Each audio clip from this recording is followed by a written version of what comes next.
Get to know about the latest events at Far East Broadcasting Company Philippines in its mission of communicating the good news of Jesus Christ on air, online, and on the ground. Here is Dan Andrew Cura for The President's Report.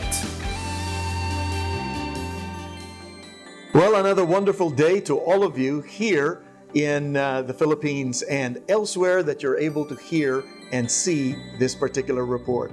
We're very happy that today we continue our conversation with the new Chief Operations Officer of Far East Broadcasting Company Philippines, Luis Castillo, or how we fondly call him, Lucho Castillo.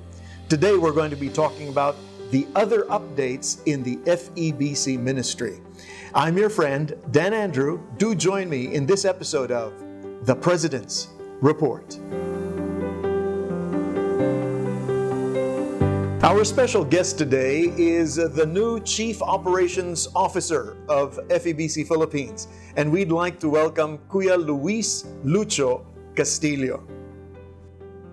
Now, one of the big ticket items also for FEBC is really, as you've mentioned earlier, trying to develop ourselves in the digital platform.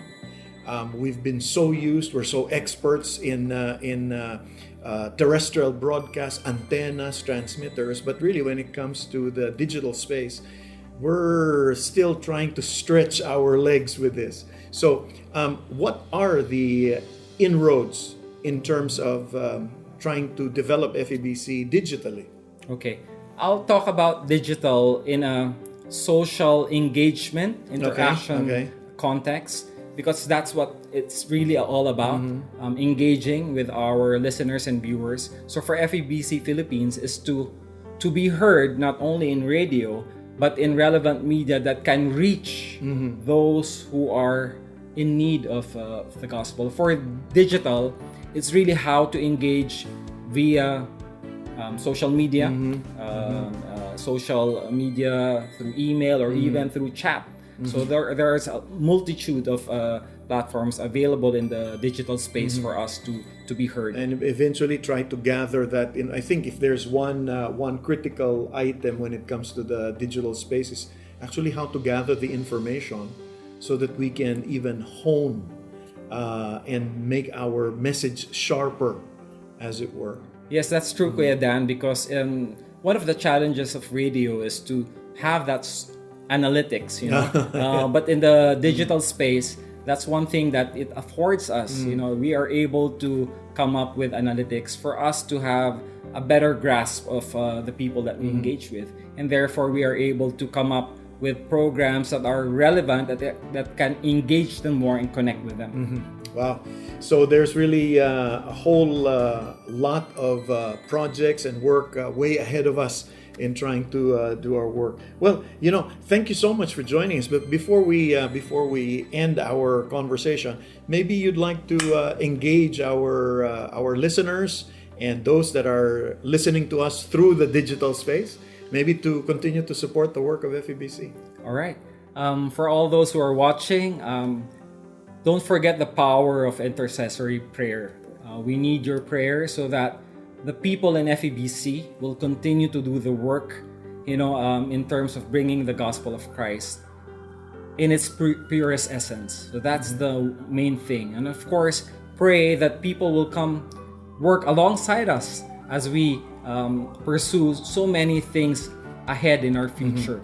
And that is digital, LPFM, and all these other initiatives that we are working on. May I encourage you to please pray for me and Kuya Lucho as we, together with our leaders, our staff, and volunteers, who are all working together to ensure that the work of God that began in FEBC 74 years ago will continue to grow and thrive in this fast-changing world. As we move forward, our message and mission still remains, and that is to proclaim the love and message of Jesus Christ to all Filipinos wherever they are. So please pray that these efforts will lead to more Filipinos being reached and transformed with the help of our programs. Now, once again, thank you so much for joining us today. I'm your friend, Dan Andrew, for the President's Report. As always, stay safe and God bless you. You've just heard the President's Report. If you would like to support the work of Far East Broadcasting Company Philippines, please visit our website, donatenow.febc.ph, or email us at info@febc.ph for your questions or suggestions.